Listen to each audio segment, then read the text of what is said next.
ओम नमो भगवते वासुदेवाय नमः। जय श्रीमन्नारायण। दोस्तों आइए आज हम सब सुनते हैं कार्तिक मास महात्म्य का 29वां और 30वां अध्याय। प्रेम से बोलिए कार्तिक माह के ठाकुर जी की जय हो, विष्णु भगवान की जय हो। कार्तिक मास महात्म्य के अध्याय 28वें में हमने श्री कृष्ण के श्रीमुख से भीष्म पंचक व्रत का विधान जाना। अब आज इस अध्याय में हम कार्तिक शुक्ल एकादशी को महत्व जानेंगे।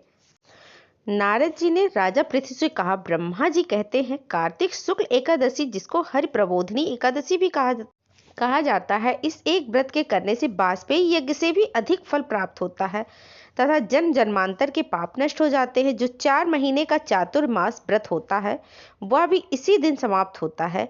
इस दिन व्रत रखकर ओम नमो भगवते वासुदेवाय इस मंत्र का जाप करें, तत्पश्चात रात्रि को जागरण करें तो सब एकादशियों का फल प्राप्त हो जाता है। प्रबोधिनी एकादशी पाप का नाशक, पुण्य की वृद्धि करने वाला तथा तत्व चिंतन परायण, पुरुषों को मोक्ष देने वाला, समुद्र से लेकर सरोवर तक जितने तीर्थ हैं वे सभी तभी तब गरजते हैं जब तक कि कार्तिक मास में श्री हरि की प्रबोधिनी तिथि नहीं आती।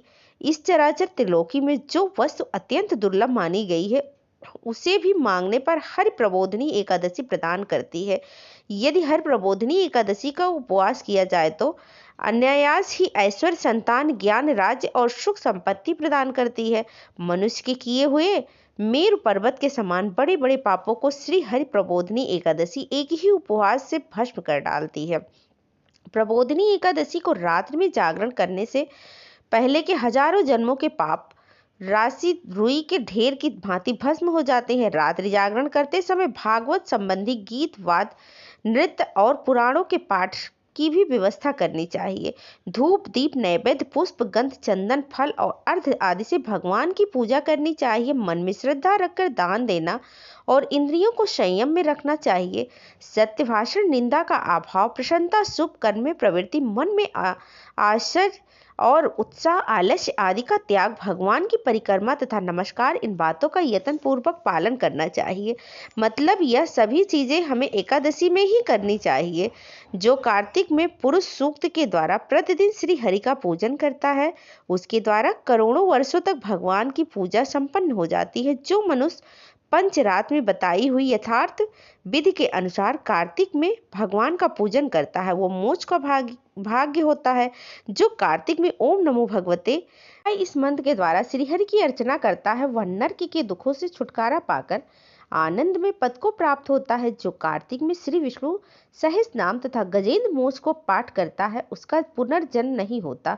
उसके कुल में जो सैकड़ों हजारों पुरुष उत्पन्न हो चुके हैं वे सभी श्री विष्णु धाम को प्राप्त होते हैं। जो मनुष्य कार्तिक शुक्ल पक्ष में एकादशी का व्रत पूर्ण करके प्रातःकाल सुंदर कलश दान करता है वो श्री हरि के परम पद को प्राप्त होता है। नारद जी की यह बात सुनकर राजा पृथ बोले, महात्म कृपया कर भगवान को जगाने की विधि भी बताए। नारद जी बोले, इसका जो विधान ब्रह्मा जी ने मुझे बताया वही मैं तुम्हें कहता हूँ, ध्यान से सुनो। जो पुरुष कार्तिक मास में प्रतिदिन पुरुष सूक्त के मंत्रों द्वारा अथवा 5 रात आगम बताई हुई विधि के अनुसार भगवान विष्णु का पूजन करता है वह मोक्ष का भागी होता है। जो कार्तिक में ओम नमो नारायणाय इस मंत्र से श्री हरि की आराधना करता है वह नरक के दुखों से मुक्त हो जाता है, रोग शोक से रहित होकर बैकुंठ धाम को प्राप्त होता है। कार्तिक मास में जो मनुष्य विष्णु सहस्त्र नाम तथा गजेंद्र मोक्ष का पाठ करता है उसका फिर संसार में जन्म नहीं होता है। हे राजन, जो कार्तिक मास में रात्रि के पिछले प्रहर में भगवान की स्तुति और गान करता है वो पितरों सहित श्वेत द्वीप में निवास करता है। आषाढ़ मास के शुक्ल पक्ष में एकादशी तिथि को शंखासुर दैत्य मारा गया था। उसी दिन से आरंभ करके भगवान 4 मास तक क्षीर सागर में शयन करते हैं और कार्तिक शुक्ल एकादशी को जागते हैं।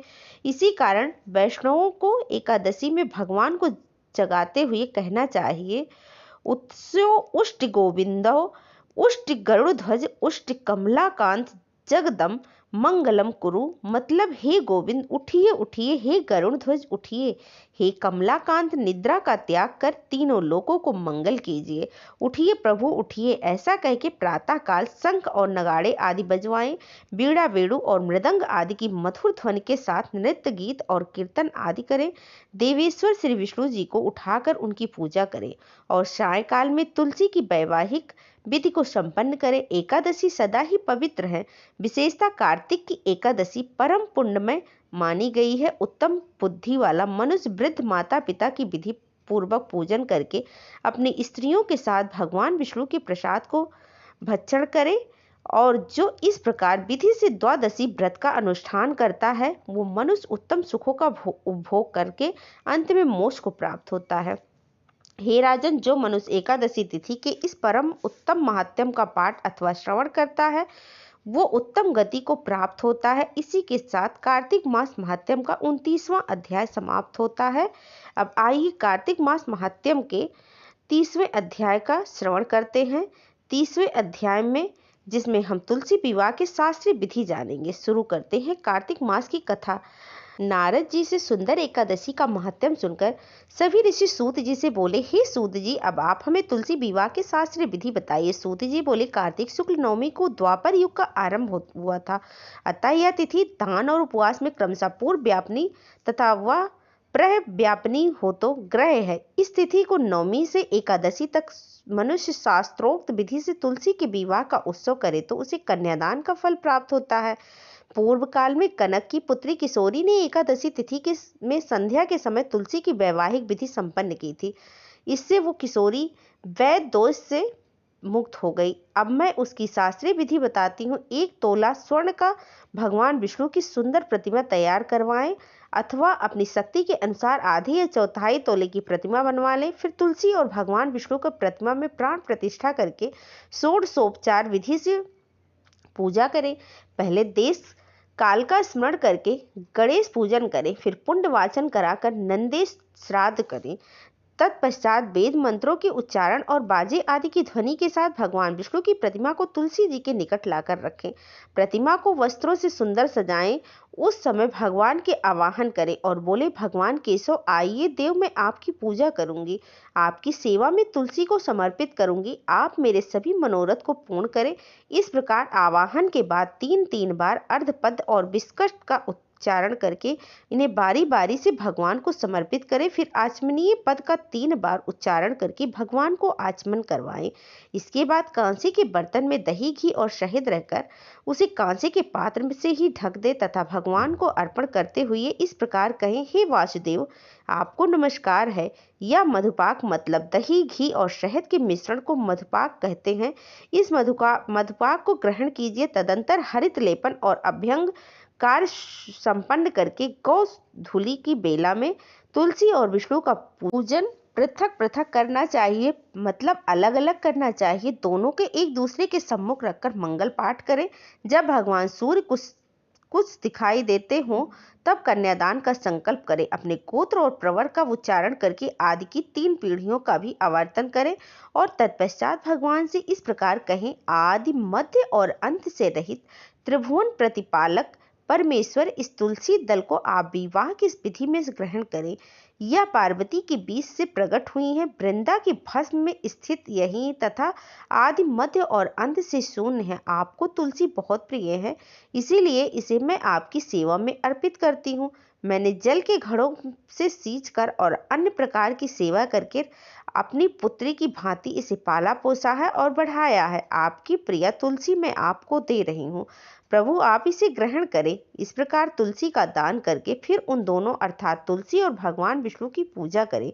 विवाह का उत्सव मनाएं। सुबह होने पर पुनः तुलसी और विष्णु का पूजन करें। अग्नि की स्थापना करके उसमें द्वादक्षर मंत्र से अगले दिन मतलब द्वादशी की स्थापना करके उसमें द्वादक्षर मंत्र में से खीर घी मधु और तिल मिश्रित हवनीय द्रव्य की 108 आहुति दें।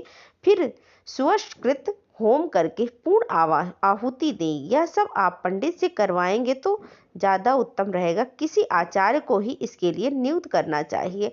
आप सभी मायनों में तुलसी विवाह करवाना चाहते हैं तो इतना क्रिया करने के बाद आचार्य की पूजा करके होम की शेष विधि पूरी करें। इसके बाद भगवान से प्रार्थना करते हुए कहें, हे प्रभु, आपकी प्रसन्नता के लिए मैंने यह व्रत किया। हे जनार्दन, इसमें जो कमी रह गई हो वह आपके प्रसाद से पूर्णता प्राप्त हो, इतनी कृपा करना। इसमें यह भी हमें शास्त्रों में बताया गया है कि यदि द्वादशी में रेवती का चौथा चरण बीत रहा हो तो उस समय पारण नहीं करना चाहिए। जो उस समय भी पारण करता है वह अपने व्रत के फल को निष्फल कर देता है। भोजन के बाद तुलसी के स्वतः गल कर गिरे हुए पत्तों को खाकर मनुष्य सब पापों से मुक्त को हो जाता है। भोजन के अंत में ऊख, आंवला और बेल का पर खा लेने से उत्कृष्ट दोष मिट जाता है। इसके बाद भगवान को विसर्जन करते हुए कहें, हे भगवान, आप तुलसी के साथ बैकुंठ धाम में पधारे। हे प्रभु, मेरे द्वारा की हुई पूजा ग्रहण करके आप सदैव मुझसे संतुष्ट रहे। इस प्रकार देवेश्वर भगवान विष्णु का विसर्जन करके मूर्ति आदि सब सामग्री आचार्य को अर्पित करें। इस विधि से तुलसी विवाह करने से मनुष्य कृतार्थ हो जाता है। अब यही सारी विधि सुनकर सूत जी ने अन्य ऋषियों से कहा, ऋषियों, इस प्रकार जो मनुष्य श्रद्धा पूर्वक सत्य, शांति और संतोष को धारण करता है, भगवान विष्णु को तुलसी दल समर्पित करता है, उसके सभी पापों का नाश हो जाता है और वह संसार के सुखों को भोग कर अंत में विष्णु लोक को प्राप्त होता है। हे ऋषिवरों, यह कार्तिक महात्म्य सब रोगों और संपूर्ण पापों का नाश करने वाला है। जो मनुष्य इस महात्म्य को भक्ति पूर्वक पढ़ता है और जो सुनकर धारण करता है, वो सब पापों से मुक्त होकर भगवान विष्णु के लोक को जाता है। जिसकी बुद्धि खोटी हो तथा वो श्रद्धा से हीन हो, ऐसे किसी भी मनुष्य को यह पावन महात्म्य नहीं सुनना चाहिए। कार्तिक मास महात्म्य का अध्याय 30वां यहीं पर समाप्त होता है। प्रेम से बोलिए कार्तिक माह के ठाकुर जी की जय हो।